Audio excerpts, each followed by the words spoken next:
Assalamualaikum. Hai, Biologi Tingkatan 4, Subtopik 11.4, Isu Kesihatan Berkaitan Keimunan Manusia. Awak pernah dengar mengenai AIDS atau HIV? Ramai orang selalu keliru antara AIDS dengan HIV. Ingat, fakta asas ni, HIV merujuk kepada nama virus, manakala AIDS pula merujuk kepada sindrom penyakit yang berlaku akibat kegagalan sistem pertahanan badan pesakit. AIDS bermaksud Acquired Immunodeficiency Syndrome atau terjemahannya sindrom kurang daya tahan penyakit. Bagaimana virus berbahaya ini bertindak?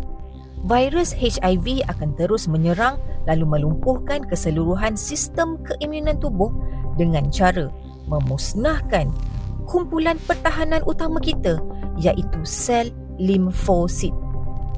Apabila bilangan sel limfosit berkurang secara mendadak, sistem pertahanan badan akan menjadi sangat lemah. Akibatnya, ketiadaan sel pelindung. Pesakit AIDS amat mudah dijangkiti penyakit berbahaya seperti radang paru-paru, pneumonia, jangkitan kulit sehinggalah kepada risiko penyakit kanser. Jadi, macam mana virus HIV ni boleh berjangkit kepada orang yang sihat? Virus HIV hanya merebak melalui pemindahan cecair badan secara direct.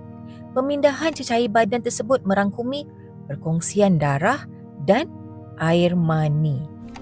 Oleh sebab itu, langkah pencegahan paling utama dan berkesan untuk mencegah jangkitan HIV adalah dengan mengelakkan pergaulan bebas serta menjauhi kancah penyalahgunaan najis dadah.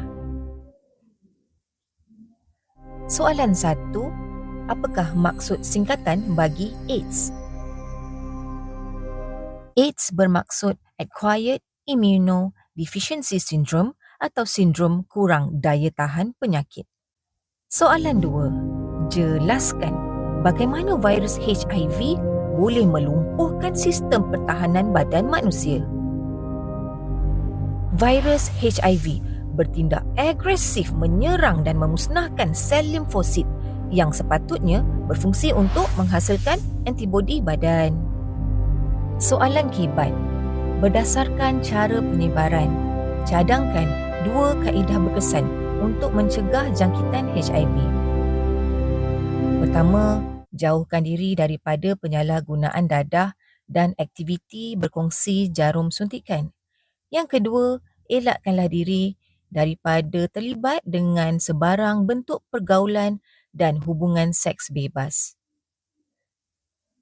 Ingat semua, kita kena jaga batas pergaulan, amalkan gaya hidup yang sihat dan selamat. Alright everybody, that's all for now. Thank you.